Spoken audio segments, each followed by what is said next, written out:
I was going to say happy Monday, and that's because I'm out of practice. I was on the injury list on Monday, and it looks like Cody Daly had joined me as well over there. It's Wednesday. This is Let's Talk Broncos. I'm Brie Macis. That's Zach Seegers. I don't know about Joey. I think he's fine and injury absolved. He'll be back on Friday with Zach. They'll have a nice episode queued up for you. It'll be the first day that we're over at training camp. Zach and myself are going to be out over there. So come say hello. Come chat with us about the Broncos. You can chat with us about other things, but it probably wouldn't be pertinent to why we're all there. But stop by, say hello. Can't miss us. Big redhead. And Zach will be with me. He's pretty tall. Ladies and gentlemen, big show for you tonight. We've got a questions and answers session. Had people and viewers and LTB community members submit questions over on YouTube. You're free to do so at any time. If you want to leave questions for us right now, do it in the comments. You could ask us anything. It doesn't have to be Broncos related because we get to choose what we answer. But you will be able to drop them over on Twitter at any time. You can tag us at the LTB podcast or over on Twitter on our personal accounts, Zach_Seegers, or you can see mine at Brie Macis 303. I don't recommend following. I won't follow back. Zach, you have an article dropping over on letstalkbroncos.com. Would you like to tell the folks about it? Yeah, dropped inside linebackers 2 days ago. I am really close on edge rushers. I need to finish up my Jonah Ellis section. And then, my sections on Thomas Incoom and Dondre Tillman and who's the last one? Ronnie Perkins, which is just to say, I think this is the most comprehensive training camp preview series out there. I know there's some going like player by player per article. I think Christopher Hart is doing an amazing job, a friend of the show, amazing job with that. But I personally, and I'm a little biased, of course, I think this is the best resource. I am going through literally every single player on the roster outside the kicker, punter, and long snapper.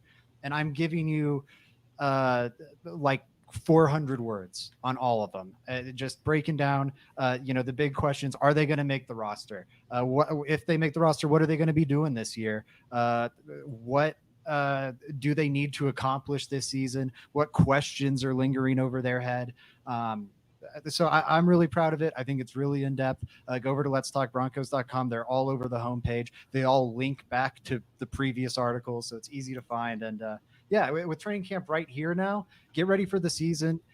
This is how, before you show up to training camp on like August 1st or July 29th or whenever you're going, check these out, and it'll be a perfect preview for this is what you should be watching for with these camp battles. I'm really proud of it. The always humble Zach Seeger says, Christopher Hart, we applaud you. You do an amazing job, but Zach's better. That's basically what he's saying right here. We all jokes aside. That's the thing. It's almost like that is, a win in and of itself. It's like for a minute there, it's like who finishes second to Max Verstappen. Like that's almost what the race is about. So great work from Christopher. I absolutely love it. We have, a lot of our regulars popping in the chat this evening. Samuel Castro, USMC Sniper, Cody Daly's in the chat, Daniel Cisneros, Paul, as always, is here. And he said, Brie and Zach, the dynamic duo. We won't tell Joey that you said as much, but I'd have to agree. Yeah, and I totally dropped the ball there. I'm sorry. I got so excited with my article, Brie. Another thing I'm excited about is Broncos camp is back. I don't know how closely you've been following today. I've got some Broncos headlines to throw at you to see what you think about this. We finally got some Broncos news. We have Broncos news. We have Broncos action. Today was the first day of players reporting for training camp. Obviously, I already mentioned it to start the show. We'll be out there Friday. We're giving you all the coverage. That means the Zach Seegers training camp threads are back. But Zach, tell me about the headlines today. I've been keeping a little bit of an eye on there, but work has been an absolute dumpster fire. So I cannot assure you that I'm keyed in as much as you are. So hit me with them. Yeah, thank you for shouting out the threads. If you follow me on Twitter, I'll be going like not play by play because that's not allowed, but minute by minute through what's going on at Broncos camp and giving you the details. So go check that out. I am proud of it every year. So yeah, check that out. As for the headlines, we had some good ones. I think it's mostly pretty positive today. Let's start with Javonte Williams. Andrew Mason from 104.3 The Fan, Denver Sports.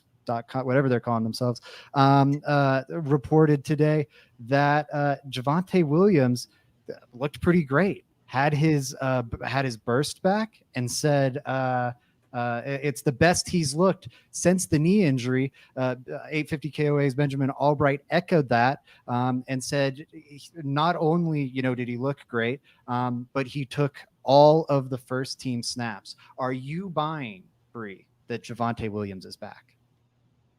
I'm going to put on my Joey Richards hat right now, right? Because I can feel him reacting. I should have a snapback ready to go because I'm going to lean into the camera and I'm going to say, what can we really tell from training camp here with the running backs? And there's always those first day overreactions, but this one doesn't seem like an overreaction to me. I would assume after having a full off season of rest, recovery, and general, maintenance, that Javonte Williams probably is looking quite spry. He's had time to rehab additionally that injury and kind of come back to form. I will buy into the hype here, both trustworthy sources when it comes to Broncos reporting, and I would say that sure, I will buy into Javonte Williams looking like a surefire running back for the Denver Broncos. Now, how he'll stack up against the rest, I'm not quite sure. But I wasn't buying into the Javonte Williams being cut narrative that was being spewed about in the offseason when all of us were very, I don't know, eager and anticipatory of what was to come for the season. So yeah, I'm buying into it. I like that. I'm excited. That fills me with a lot of joy because that's a question mark and that needs answering. And it sounds like the answer is right before our eyes. So it'll be interesting to see. Zach Seegers, mark my words, on Friday, I will have an equal and late take on Javonte Williams and whether or not he looks like he's returned to form. I love it, and I'll echo you really quick. Joey would say, don't trust these running backs in training camp. What can we get from it? But he has normally said that in regard to Javonte not looking good at camp, because camp is not his forte. It's not where we see his skill set really shine.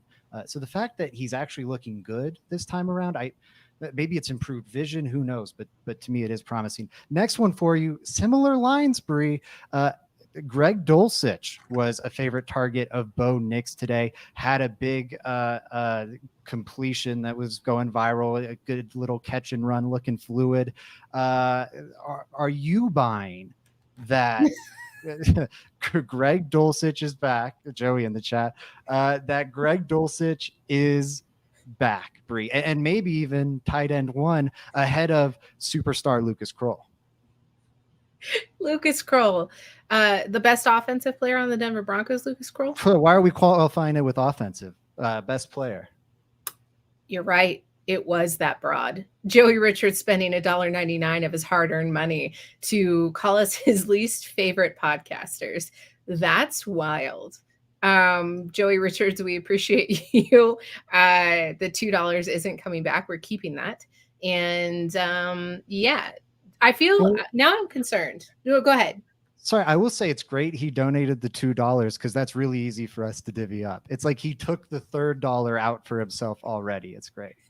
Yeah, he already made the decision. I'll take the 99 cents. I'll be the bigger person and you can have the full dollar. That's why we call you Mother Teresa. That is legitimately my nickname. How did you know? I feel like my answers to these questions are going to lean a lot positive. I was talking to an LTB listener the other day through the DMs. I trust this person so we can go back and forth.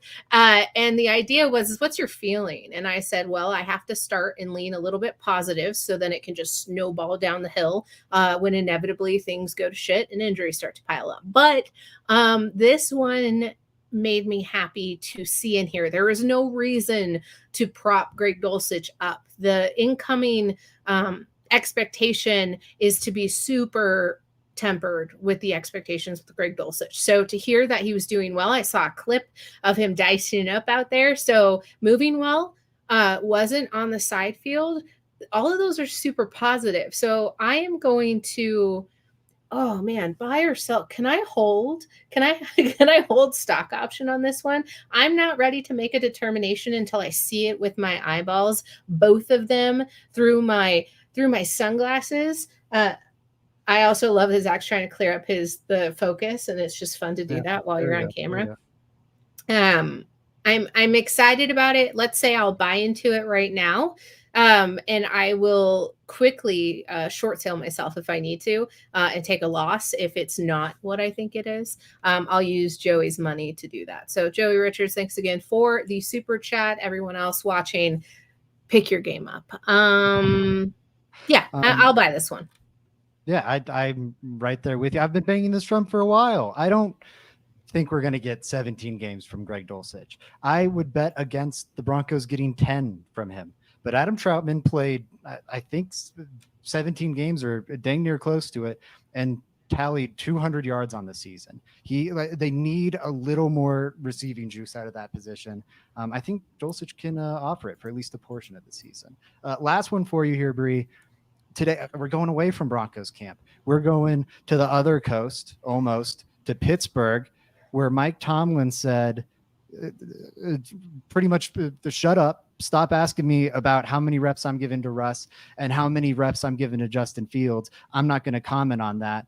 That said, nothing's changed. It's still the status quo, and Russ is QB1. Are you buying that Russ is the unquestioned QB1 in Pittsburgh, despite them being all secretive?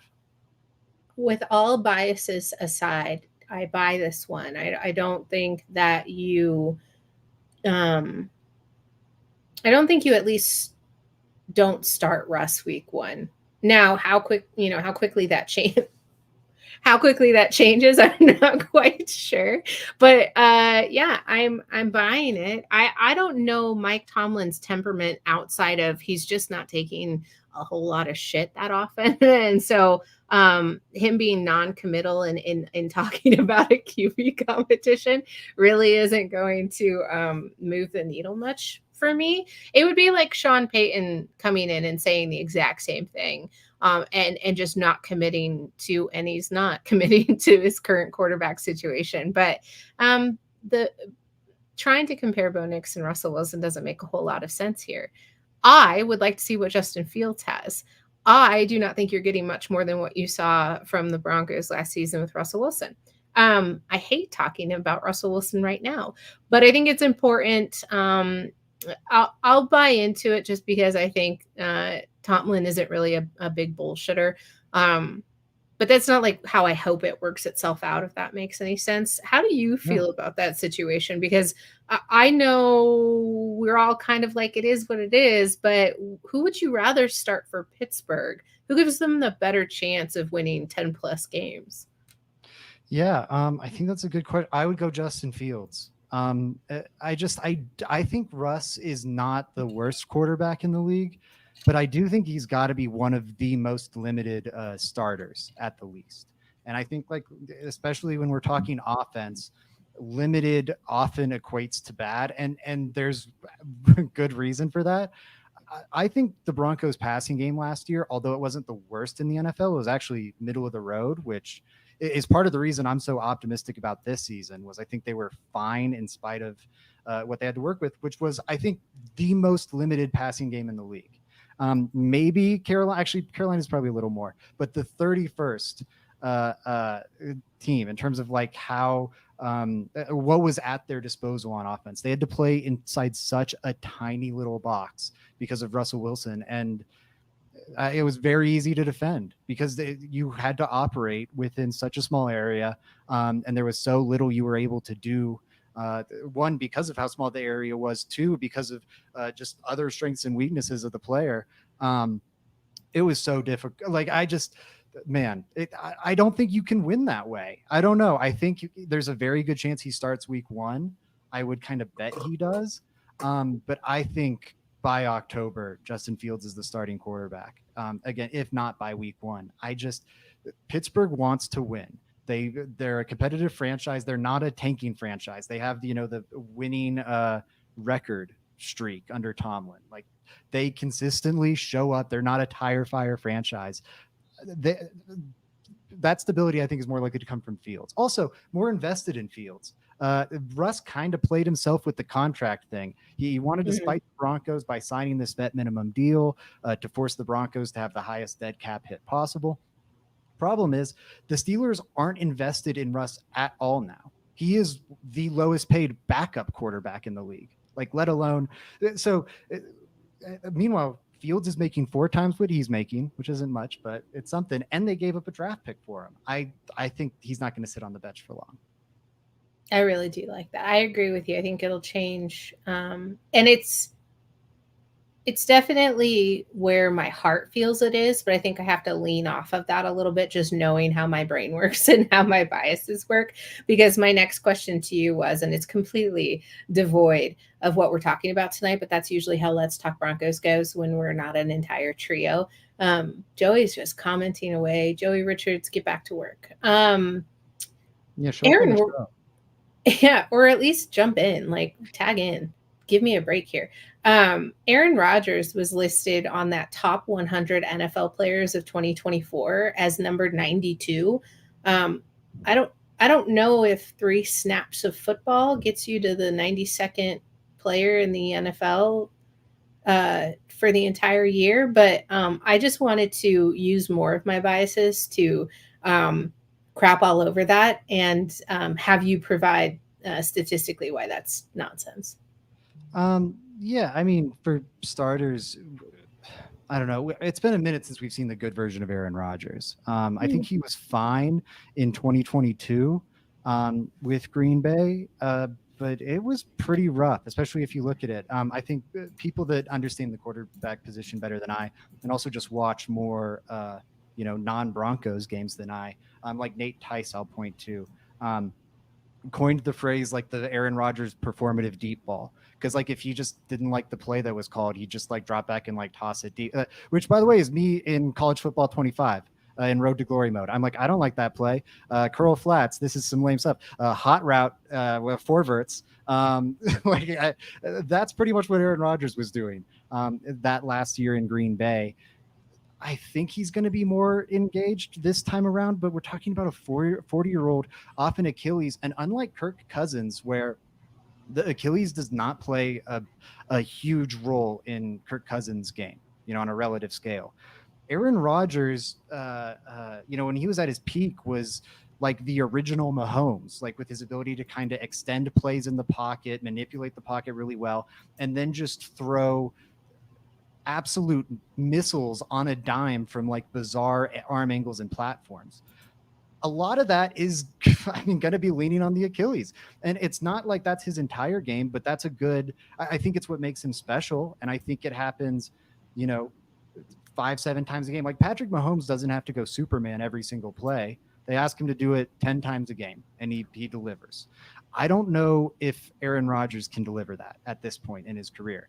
I think he maybe goes, and also he's going to have to do it a bit because Nathaniel Hackett is running the show. He's going to have to play Superman a bit.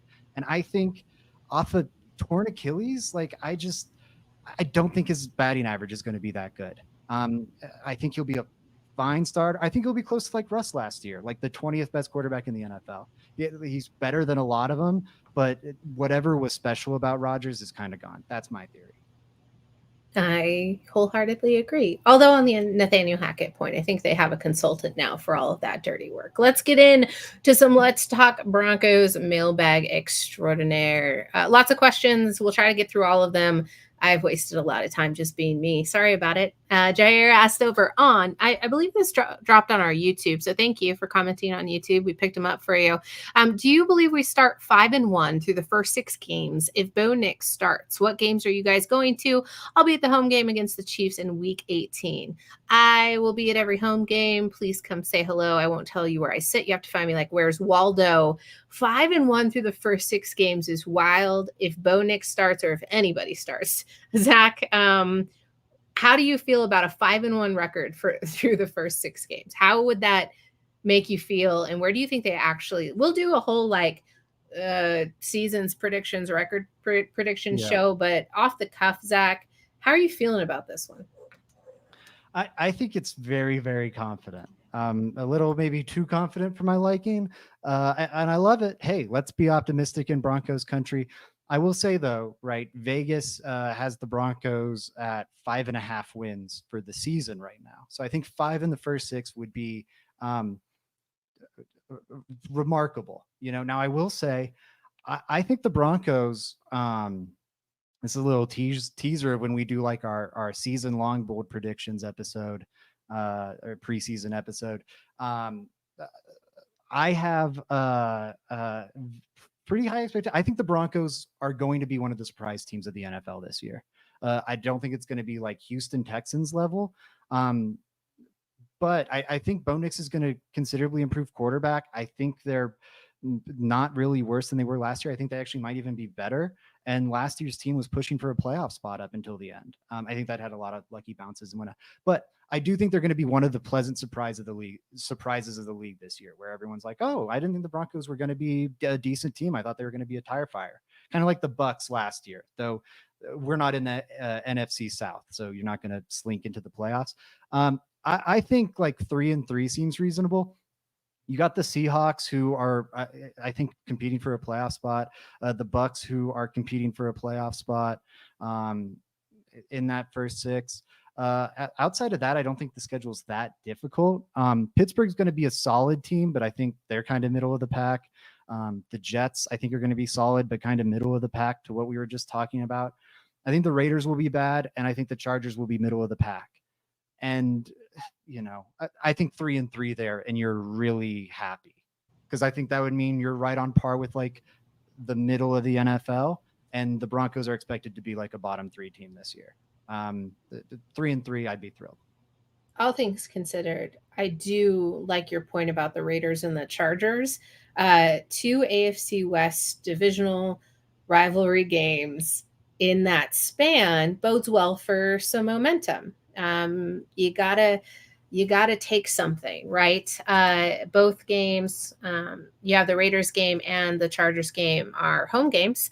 That bodes well for the Broncos. And if they're surprisingly strong to start, I could see that holding up well. So sure, I do like the 3-3 better. I would split it, and that would be my optimistic route on that. But really, surely no telling till preseason.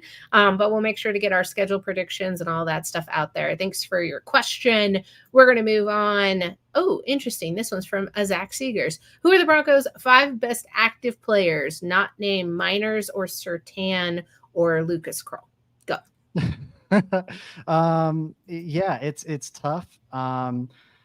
Goodness, I should have thought of this more ahead of time. Cortland Sutton, I think, definitely makes the list. That's easy. Garrett Bowles definitely makes the list. I think Zach Allen is on there. Mm-hmm. Oh shoot, now it gets tough.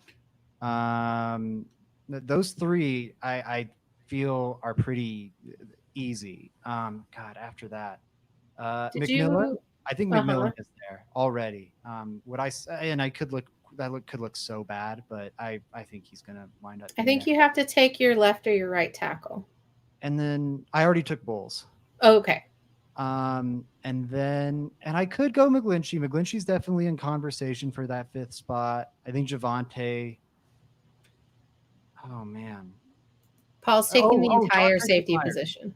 John Franklin Myers. Sorry, that's the pick. I'd probably put him higher than 5. He might be like number 3. He is the best addition the Broncos made all year, or all off season. He could easily be the best player that isn't Miners or Sertan by midseason. That's easily how we could be talking about him, in my opinion. Cinquai T said, I think Javante at 100% is up there, but it's impossible to tell if he'll ever get back to that. I think that's a great point. We don't know how to capture that thought or how to rank or tier Javante Williams, but I'd have to agree. And I would say, even right now, it'd be really hard pressed to just say that that's not how I would define Javante Williams as a part of this roster. And that might be a little bit of wishful thinking, but from what we've heard from training camp today and what we hope to see on Friday, I'm sure we're going to shore that in and write him in. Zach, I like your list. I'm not going to add any notes. I think you're right with Garrett Bowles, and I think you got to put Mike McGlinchey up there just from the straight consistency that you're going to get out of him as a player. That's a good thing. You want your offensive line to function, to have some of your best players, and also to pay them appropriately. That is a hefty sum sitting there behind the line. Let's go to the next question that I wanted to get to. Who is the best player from practice so far, and why is it Lucas Kroll? Real question. Hot takes for who sneaks on the roster.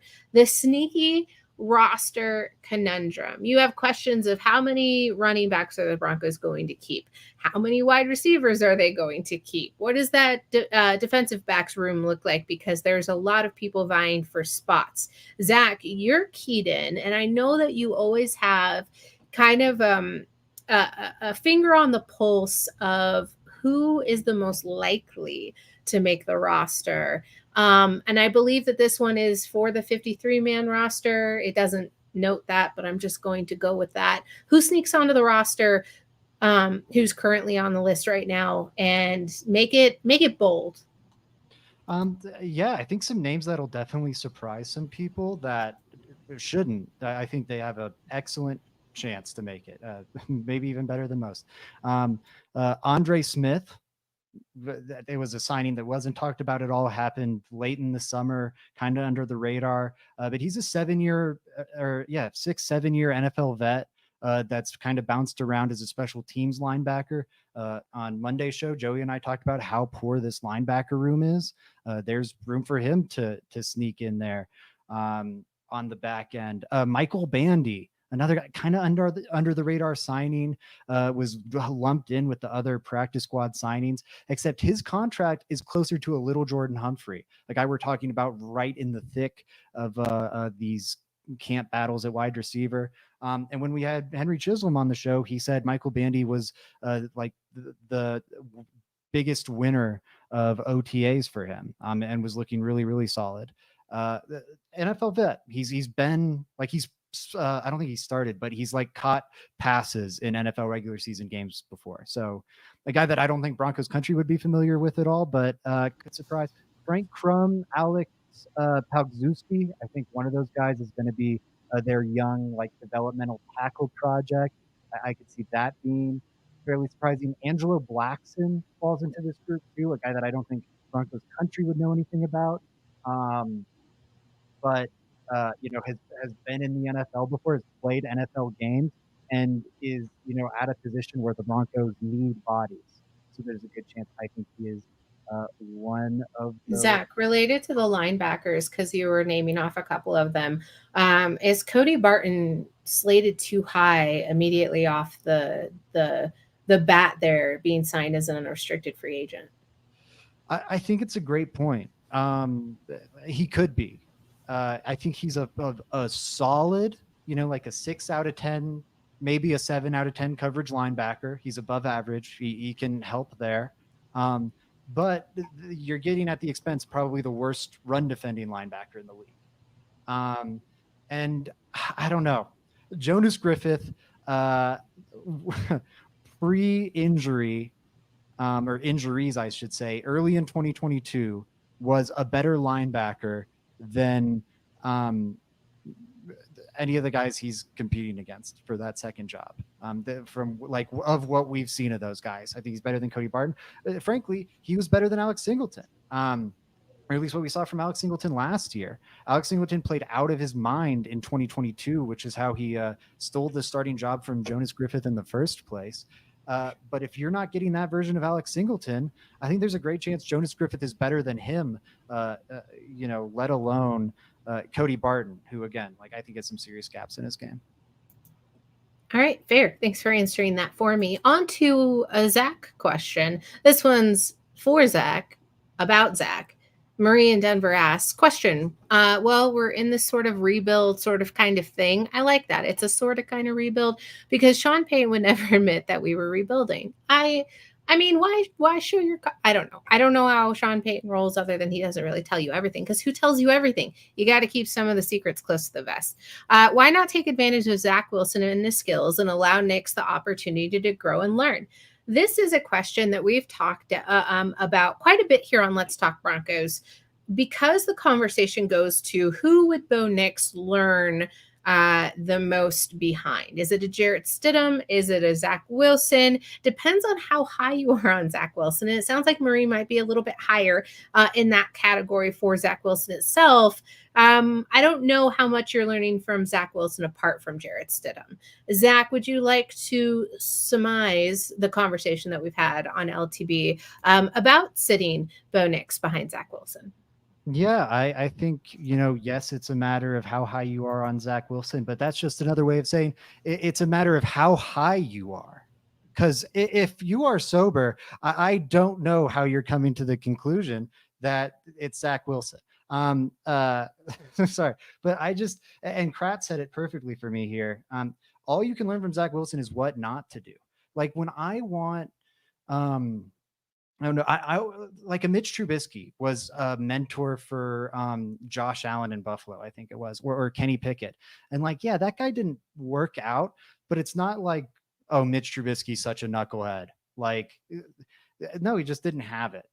Zach Wilson has all the talent in the world and hasn't been able to be a top 50 quarterback in the NFL. Truly, at any point, he hasn't looked like an above average backup, which would put you at 48. So I don't think he's looked like a top 50. And look at Tim Boyle and Trevor Siemian in that same offense last year, outplaying him. I mean, there's your evidence. The Trevor Siemian, who is out of the league right now, by the way, outplaying him. I don't know. He doesn't. He just doesn't have it, in my opinion. I don't know. He had one good year. It was the COVID season. There was no one in the crowd. BYU played like Coastal Carolina 12 times. Just different versions of Coastal Carolina. And they had offensive linemen that across the board were like 100 pounds heavier than the guys they were blocking. He didn't see pressure once. He had the most pristine pockets, could sit back there for 6 seconds and launch these moonshots. And he had a great year. Absolutely. Playing like one of the easiest defensive schedules, facing absolutely zero pressure. Yeah, he had one good season. Why are we still putting that much stock in this? Sorry, I'm done. I was looking for the Zach has a rant banner and I realized, I did it. So I'll take responsibility for, condoning and then adding fuel to the fire. But yeah, I mean, that's basically the conversation that we've had. Marie, appreciate your question. You can ask questions about Zach Wilson all the time. I'll kind of stick up for him, but I don't think Bo Nix. Sorry, Zach Wilson makes me feel like a dad on a road trip with like, the kids in the back seat. And, at a point they make the annoying noise one too many times. And I'm like, shut up, or we're going home. And just like kind of snaps a little too hard. That's me with Zach. Guys, enough with this. Enough with the annoying Zach Wilson noise. It's just, let me see him play good as a UFL quarterback even, and then I'll believe him. I think this guy's on the Paxton Lynch trajectory, and that means getting benched and cut by the Michigan Panthers. I'm done. That's wild. You have to be done now. You're careening off the course. I like it. I appreciate it though. Thank you. I think YT wanted to make sure that you saw his point about Crum as a sneaky roster spot. You touched on that, but I wanted to give him an extra shout out because listen, I'm feeling really giving today. I am a gentle, caring, and merciful God. Let's go on, move on to Chase Wellner. Dark horse to land the wide receiver 5 spot. All right. So Joey has said multiple times now that he thinks the Denver Broncos are going to keep 6 wide receivers. Am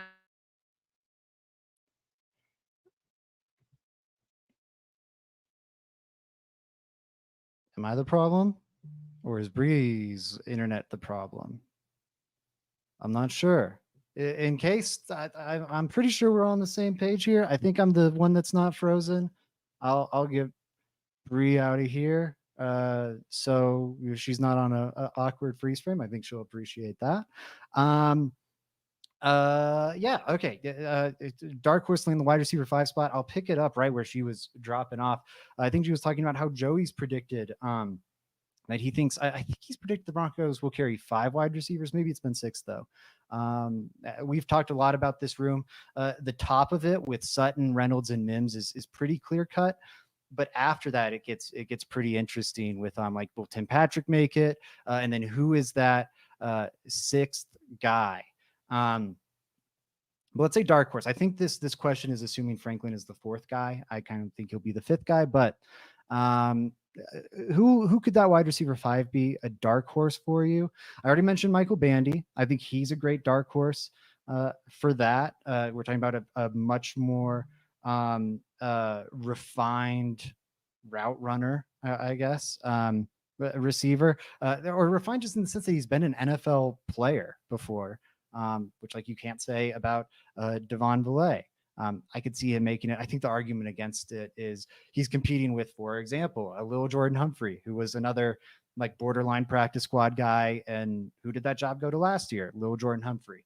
So it's hard for me to imagine the results flip all of a sudden, especially because the Broncos still, I think, kind of have a need for that role, as evidenced by the Villay pick. Like they clearly care about adding some more big bodied receivers.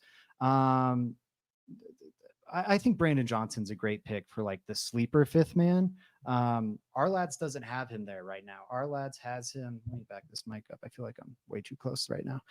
Our lads has him off the roster, I think.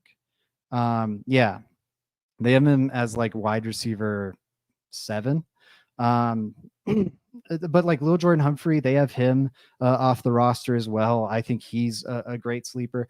Those would be the 3. I can't imagine Virgil making it. I can't imagine Sills making it. I can't imagine Dorsett making it.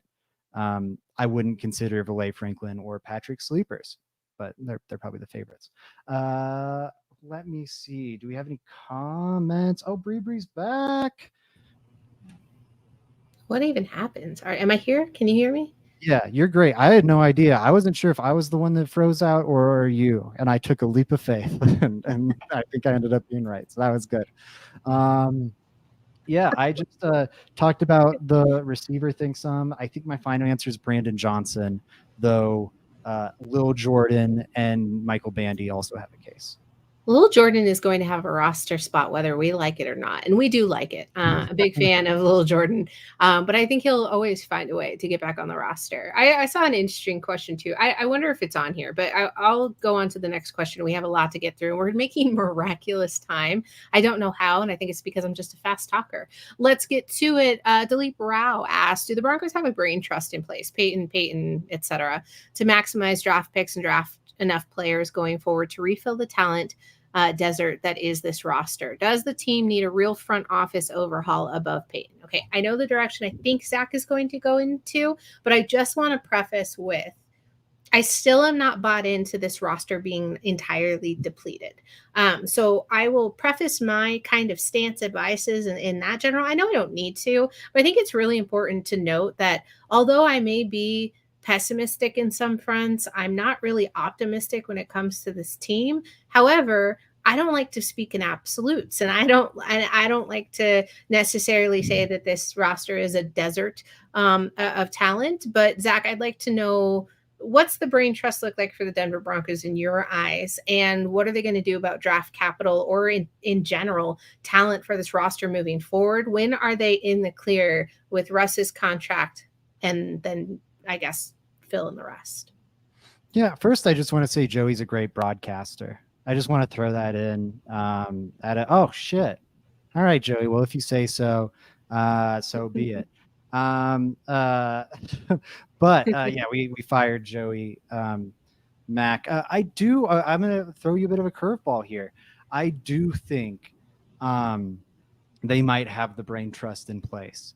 I want to like get back to me after we see like 6 games of Bo Nix, and I'll have a better answer for you. For me, the big problem with George Payton is I think he's put the Broncos in a horrific talent hole. And I would agree with Bree that I don't think it's maybe a desert. I do think there's some intriguing, talented parts of the roster. Like I said, I think the Broncos will be one of the pleasant surprise stories of this season. Uh, but they do have some like really serious problems. And a lot of those are the result of George Payton, like investing all the money he did and all the capital he did into the quarterback position and running it back another year, which is a big thing. Like the Broncos would have, if they did it, what I would argue is the right way, the Broncos would have $50 million over this season and next to surround Bo Nix with talent. But they decided to give Russ an extra year. What did the Broncos get out of that? I'd argue nothing. What did it cost them? $50 million of supporting talent for Bo Nix. Like that's a big misstep. Like so many of his signings, I think you look at them and they've kind of come back to be pretty damaging. Look at the ones that like cornerback.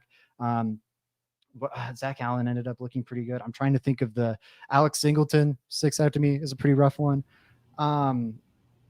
But with all that said, I think there's a lot of bad. If they hit on Bo Nix, they have done enough recently with the lack of draft capital and whatnot.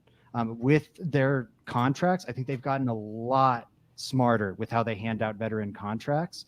I think they might.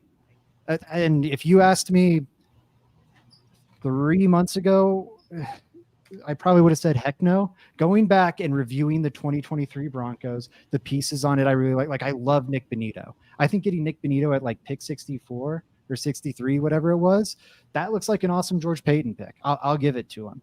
And I wasn't a big fan of it at the time. But I don't know. He's just got such a big hole to dig out of. But like the Quinn Miners deal, you look at that, they're getting Quinn Miners on a ridiculous bargain. All said and done, he's getting paid like the Rams just paid Jonah Jackson, who's like an aging guard with injury concerns. It's something, if you look at like the percentage of the cap he's taking up at the point of signing, which is a good way to account for salary cap inflation, the Broncos aren't even paying him like a top 10 guard. And if things were to go really bad, they can get out of it in a year. Like it's insane. It's insane. They are cooking. And that's not the first contract they did it with. They did it with like the Brandon Jones one. They did it with the Josh Reynolds one. I think it might be the addition of Cody Rager, but their veteran handling and they're just their additions seem better to me recently.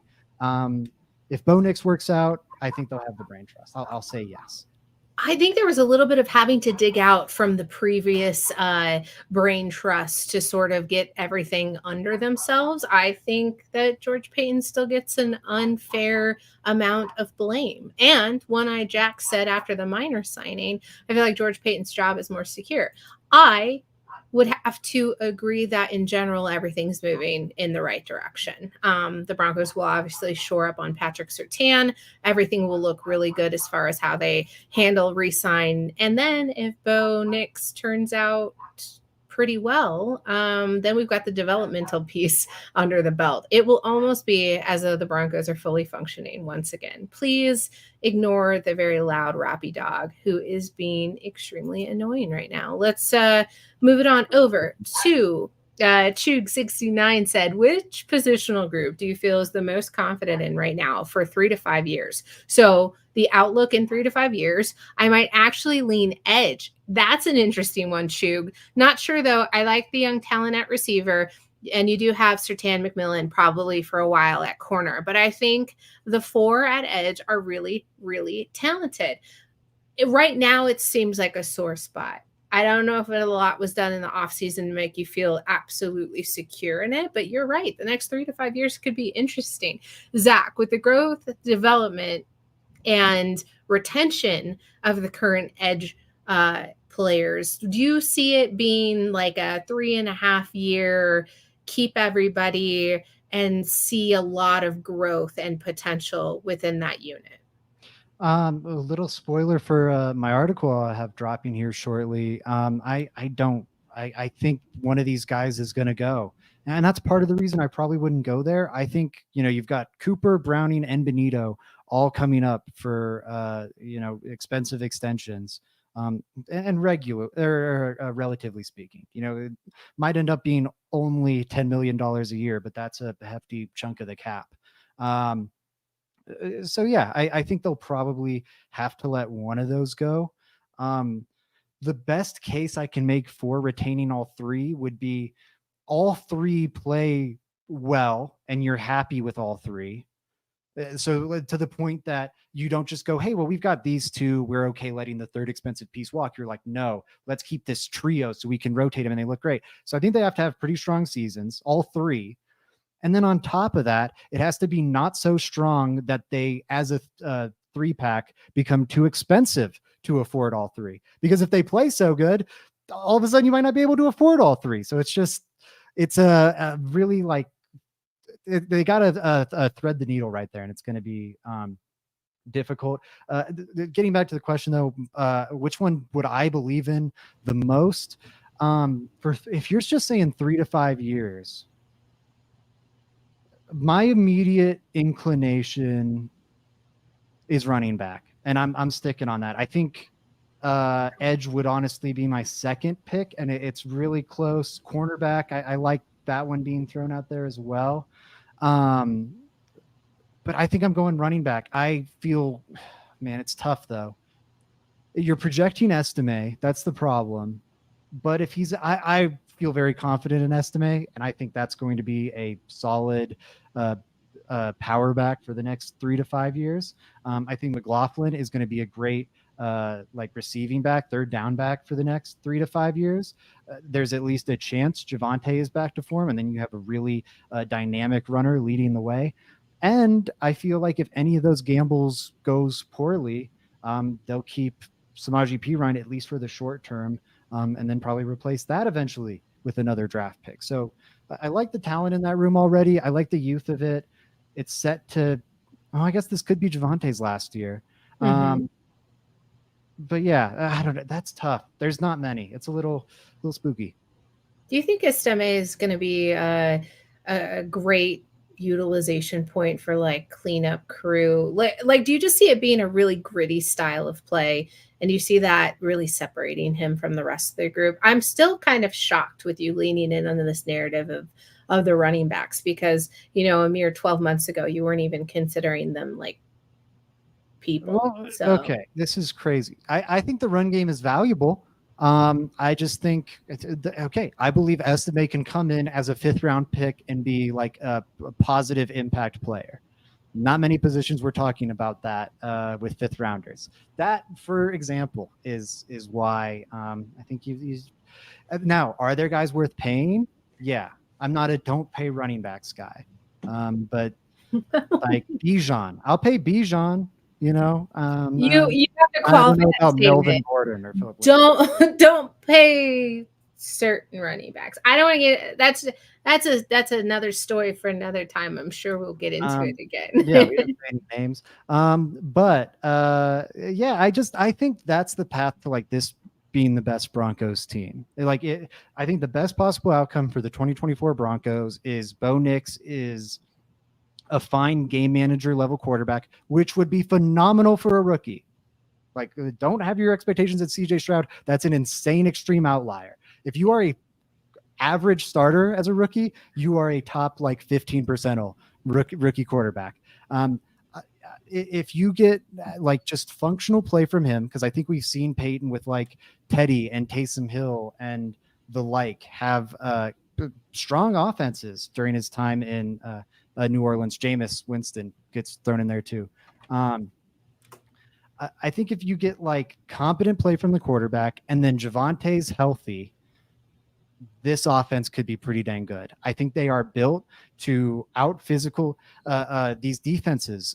As the NFL's gotten more and more pass happy, they've left themselves vulnerable. Defenses across the league have left themselves vulnerable for a zag. If you want to be the team that rather than going light and fast is going to go big, a little slower, but more physical on offense, you can take advantage of like these teams don't want to be in base defense. You're going to force them into base defense. They want to live in nickel. They won't be able to do that against you because they don't have the size. So yeah, I think this is the vision Sean Payton is trying to build in Denver. You look at the investments on the offensive line, the size too, circling back to Frank Crum. or Alex Palkzewski. They're like 6'7", 6'8" tackles. Like they want uh, a gritty, the word you used, a gritty ground game. The best version of that, if you get Javonte Williams healthy, these 5 linemen, I frankly don't care who's playing center.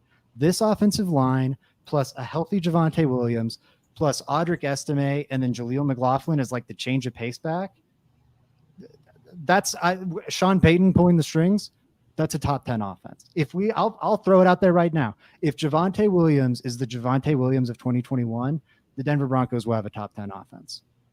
That's Wow. and a lot of that's Sean Payton, but I think the vision's there. I really do. Goodness, way to drop the absolute hammer there for that question. Shoot69, thanks for submitting it. Zach, thanks for nailing that. Rocky Suds, and you're gonna have to bear with me. Seegers uses the absolute smallest font imaginable, and I am well past my prime. So, as I want to read this one, if Bo isn't named the starter week 1, what week do you think he'll take over? We'll do this like a lightning round. What week is this happening? Yeah, that's a good question. I think, oh man, I wish I still had the Broncos roster pool or schedule pulled up. I kind of think you don't want to do it week 2. It's not like you sit in week 2 and then immediately throw him to the Steelers defense. The Bucks and Todd Bowles is tough. I think it's October 6th. The Jets. Or sorry, after the Jet. Yeah, you don't want to do the Jets on the road. So October 6th, come back home. You get a Raiders defense that I don't expect to be impressive. And the path after that is relatively easy, at least from a quarterbacking perspective. I think Jim Harbaugh is going to do some good things for the Chargers offense, but that defense is in real disrepair. So I think that's a game you feel good about throwing Bo Nix into. The Saints are, a not great team. If you think you feel fine throwing him in there, and then you get the problem is you get the Saints on a short week, but then you get 10 days to prepare for the Panthers at home. Like that's a nice month of games. I feel to start your rookie quarterback out with. That's if it's not week 1, and I would still bet on week 1, but if not week 1, I'd probably circle that week 6 as the starting point. I'm absolutely saying week 1 because, and I know that this is if it's not, well, if it's not, then he tweaked his ankle and it's week 2. I don't think that you're holding off on this specifically because if you're going to chunk the season into quarters, you're not getting through the first quarter. And I don't know if they're going to get that detailed into like, well, we don't necessarily want to throw him into the fire here. You don't have a choice at that point. If you're holding off on Bo Nix and then you're like, oh, we're putting him in, I don't know if you're really trying to set him up for success as much as get those teeth cut, get him as many NFL snaps as possible. But if you weren't doing that to start, what are we actually doing? So I think it's like, yeah, game 1 or 2, barring all things considered, or it's end of the season. Let's see what we have before we end this one out. So if we were saying, let's say the weirdest thing happens and it's going to be late season, you have week 14, which is the bye. I would say the Colts is a great stepping off period to see what you have. And that's just wondering where the season goes. If they start off really slow, terrible, and you really have nothing left to go for, then I think it's after the bye week once you've gotten all your ducks back in a row and you know who's healthy and ready to go. Will Riley win the number 2 spot and lock down opposite side of PS2? So a cornerback question, Riley being Riley Moss. At first I thought we were doing punters and kickers and I almost screamed out loud like a pterodactyl. We do have full coverage on the cornerback conversation if you want to check that out over on the YouTube. But Zach, gut feeling, it has to be Riley Moss. And if it's not, we got some trouble. I'd agree. You invested 2 third-round picks in this guy. I mean, Riley Moss is another one I'm monitoring if we want to talk about the brain trust and how much we trust him, or how much faith we'll put in him. But I got to stay true to my predictions here. While I do think Riley Moss is the most likely individual pick, I would take the field over him. I think it's more, I like, he has a 45% chance of winning the job. And that's the best of the bunch, but it's still more likely than not that it's someone not named Riley Moss, in my opinion, whether that be Levi Wallace I think McMillan could even see that work outside because I think the gap between him and the next best cornerback is fairly massive. And then maybe Mathis refines his form. I think that's the least likely scenario, but possible. Maybe even Abrams Drain. That's probably even less likely. But point being, I think all of those other possibilities combined is more likely than the chance it's Riley Moss. So I'm going there. I'm saying no. Okay. National media has us ranked, us being the Denver Broncos, ranked 28 to dead last. Why hasn't Sean told them opinions are like a-holes? Everybody has one, and they're still all shit. Sorry, had to ask. You know, he kind of did today. I saw the quote floating around that he basically said he wasn't going to concern himself with all of those things. To me, that's the short-ended way and kind of the gangster way of saying I'm not going to entertain the question. When that narrative comes up, the only way you give anything fuel to the fire is by either A, responding to it, refuting it, or causing more of an opportunity for people to spring on you for saying anything that's outside of that. What benefits to the team or to Sean Payton or in general does it have to say, I don't think that's very appropriate that we're dead last? It's not helping anybody. And that's not the concern going into this season. Obviously, I think that they're not ignoring all of those things that are coming out, but I do buy into it somewhat when someone asks, hey, did you see that story that was written about you? And they, say that they don't have social media or they're not paying any mind to it. You kind of have to as a professional athlete or a professional football coach or a world-renowned professional organization of football. So I just don't think it's his style to come back and say something snooty about the national narratives. How about you, Zach? I fully agree. I'll also say Peyton is one of the coaches that I think, I don't know if cares more is the right word, but is tied in with the media, is plugged into the media, is aware of what is being said, and who's saying it. Again, he worked in the media during his 1 year off, and he has media friends all around. He's very selective with who those are, and he will shun the others. But yeah, I just also, what, you want him to care about this? Do you really want your head coach to care what Elliot Harrison is ranking the Denver Broncos at, or Adam Rank?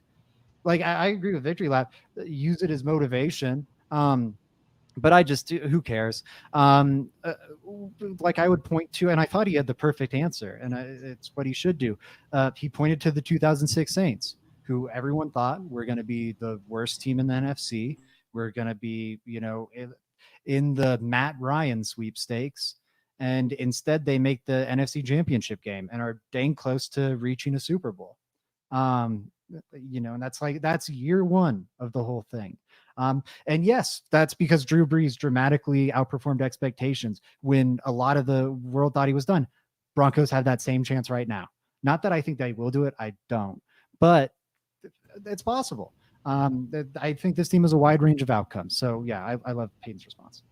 I do like Victory Lap's answer as use it as motivation. Doesn't matter what your motivation is. Some of us are motivated by spite. And I say take it. Lastly, from Suds, you're kicking butt over here. Lastly, what position battle are you most excited to watch other than quarterback? I don't think there's competition at quarterback. I'm just going to throw that one in there. I don't know. Now all of a sudden I'm highly vested in tight ends. I'm going to throw that out there. But to be honest, it's center. I really need to see what's happening here. Even if you tell me today it's Forsyth, I need to see why it's Forsyth. So that's what I'm really excited to see. It'll be really fun and probably one of my favorite parts of training camp thus far is getting to see the big guys work on the side field. So looking forward to that.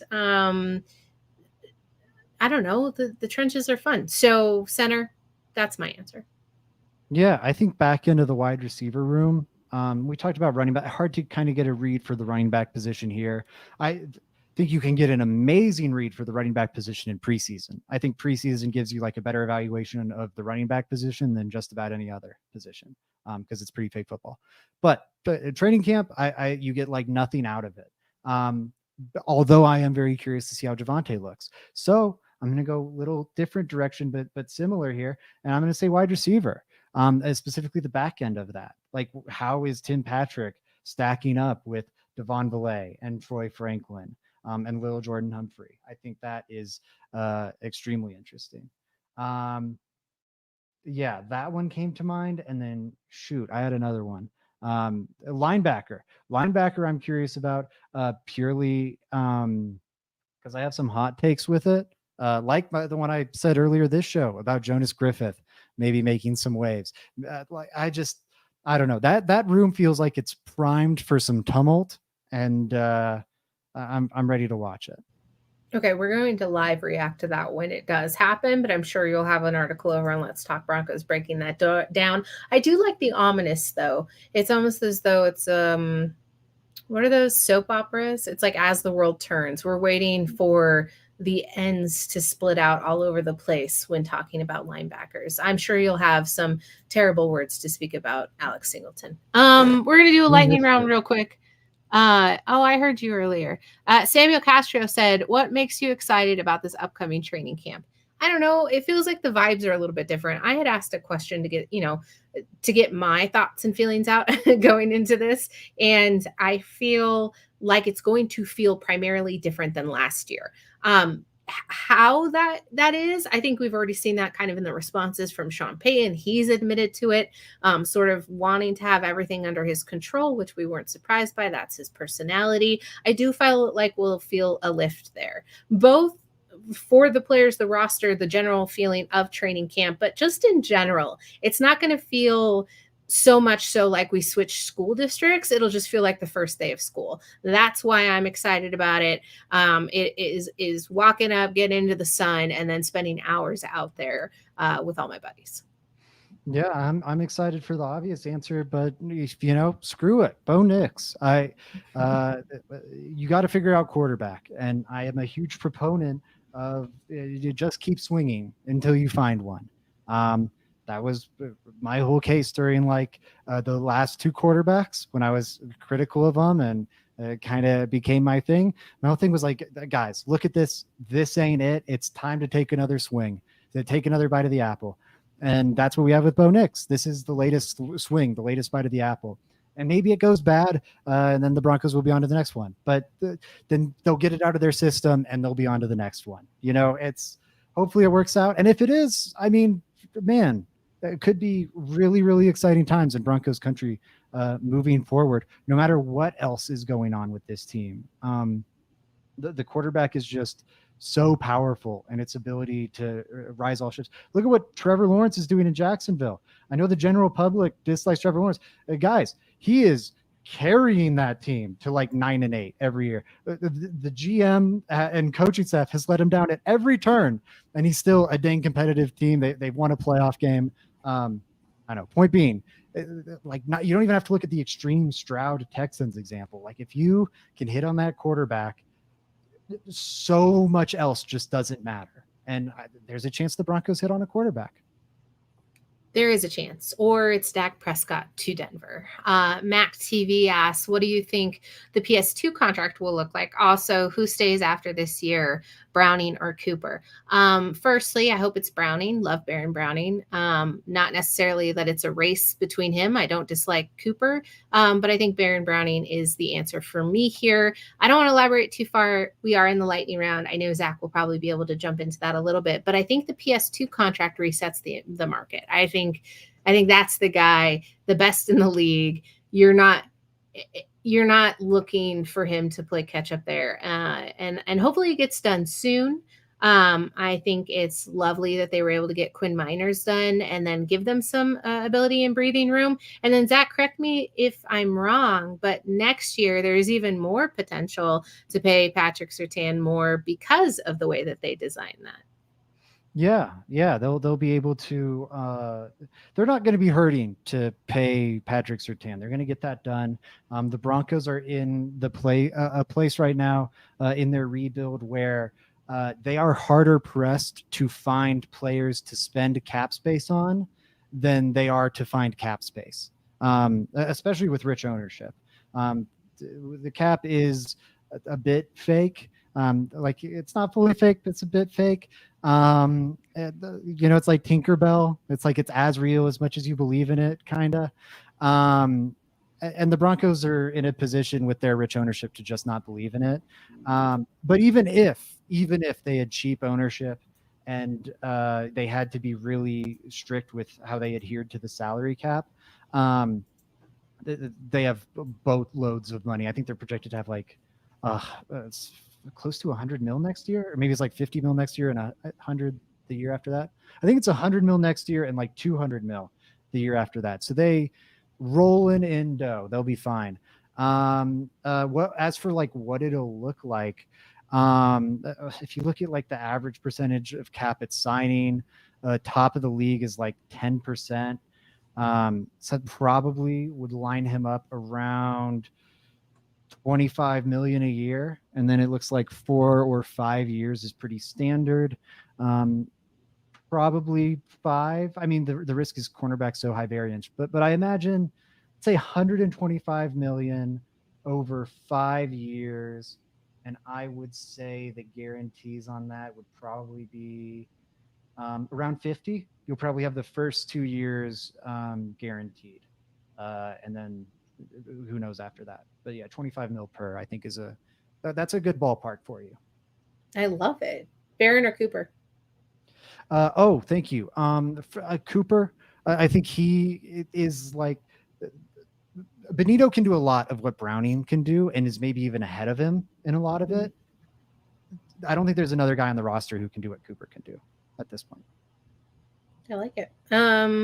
Let's see. Sorry, I hate umming and ahhing into the mic, but kind of a different question here from Carson Dev.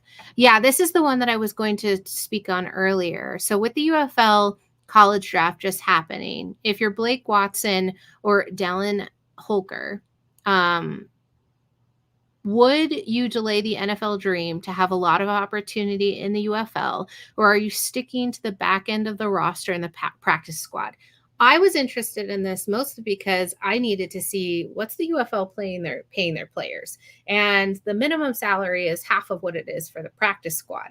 You have no solid standing ground or security really if you're on the practice squad. You can get cut at any time. The UFL though, if you see yourself having a career there, I guess it's all on how long the UFL lasts. In my head, Zach, taking the UFL route feels shakier than going for the NFL, because once you're out of that NFL cycle and people start losing your name a little bit, it's a lot harder to regenerate that cycle. Yes or no? Yeah, definitely. And I think I think you make some great points about the stability of the leagues and everything. The financial point is an excellent one I wasn't even aware of. But that's huge. That especially with how short these careers are. That said, and you know what? If you put the money in front of me, maybe I'm making a different decision. But in my head, I think I would lean the UFL route. I think I would do NFL for a year to try and see like, hey, let's see if I can stick around on the practice squad and maybe like climb my way up the PJ Lock route. Like let's see, because I think after a year you'd get a good read on like what does this staff think of me. Like is there even a half decent chance that like I could maybe make an NFL roster?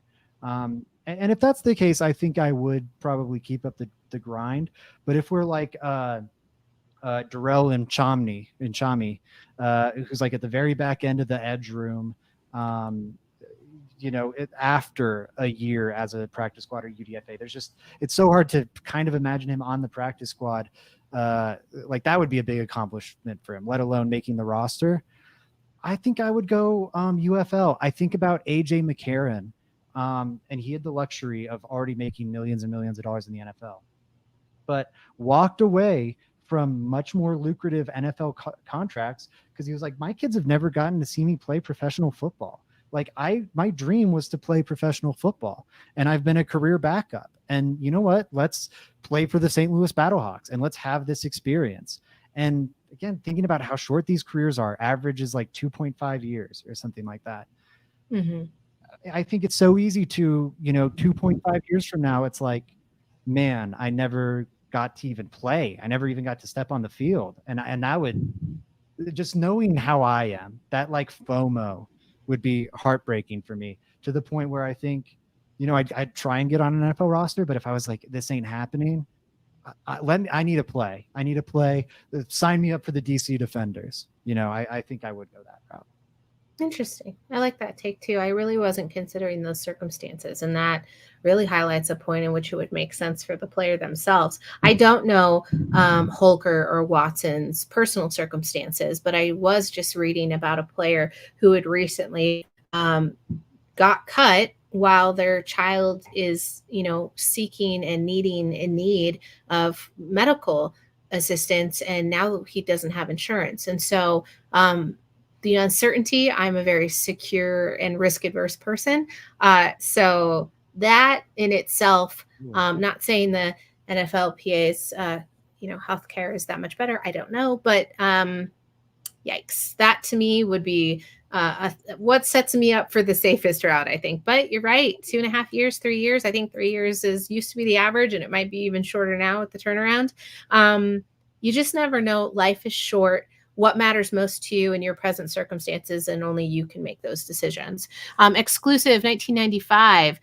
We'll miss the live show again. Well, boo on you. Insert a sad face emoji. Oh, I just read the action word. But what wanted to know if we will ever get an LTB meetup event during the next season. Would be awesome to possibly meet and hang out with you guys for a game. As always, much love. There's always the opportunity. We did have our live draft show this past off season. I know that we'll be looking to do something similar to that, but we'll probably be doing something here in between and now and again. And you'll always be able to track us over on social media, Brie Maces 303, Zach_Seegers, and see what we're up to. So maybe there's the potentiality that you could run into us. And yes, I think we will put that on the docket, Zach. How hard could it possibly be to get all three of us in the same space at the same time? Yeah, a little difficult, but yeah, I'm with you. I think it'd be really fun to do, and I would also say, off season's probably when it would happen. But if you are, I think that's Dante. If you are like Dante or at exclusive 1995, however we want to call it, and that's something you want, training camp. I would say that's your best bet. If you're going to training camp, I'm going to go every day I'm able to go, which won't be all of them, but I'm really going to try and, again, as many as I possibly can. I know Bree's probably in a similar boat. We're not that hard to spot out there.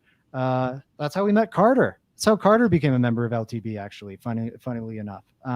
So yeah, we'll be friendly enough. Yeah, don't hand me a resume though. I don't. Yeah, don't be the crazy guy from last year that was giving Broncos PR his resume. That was very scary. Don't be that guy. But yeah, be friendly. I will say I'm going to be doing my Twitter thread straight up. So it has nothing to do with you. I will be so flattered the fact that anyone comes up to us, if anyone comes up to us, but that Twitter thread, that's my baby. So I'm sorry. You'll be able to talk to me when I'm not acting like a scared spider, because I don't do crowds or people, but I'll be in the crowds and the people watching over Zach's shoulder and trying to catch all the little tidbits there. So really fun show tonight. Joey, you suck for missing it, or maybe it was fun because you were missing. No, we'll never know. We'll do this again another time. Friday though, it'll be Zach and Joey together once again. What are you guys talking about? Oh man, I think I'll be giving my takes from the first day of camp. I'll be there, getting my takes in on it. I'll probably gather some of yours as well. And then I think one thing I've wanted to get to is a look at the minors contract. I was breaking it. I was nerding out about it in our Let's Talk Broncos group chat. I think it is it is stupid how good of a deal that is for the Broncos, and I want a forum to nerd out about it. So I'll probably do some of that on Friday. Absolute masterclass on contracts. Very interesting, very fun. We've had a blast. Thanks for tuning in. We'll be back, and subscribe, because if you're not already, what are you doing? Like the stream. We appreciate you, and we'll see you on later this week. Bye.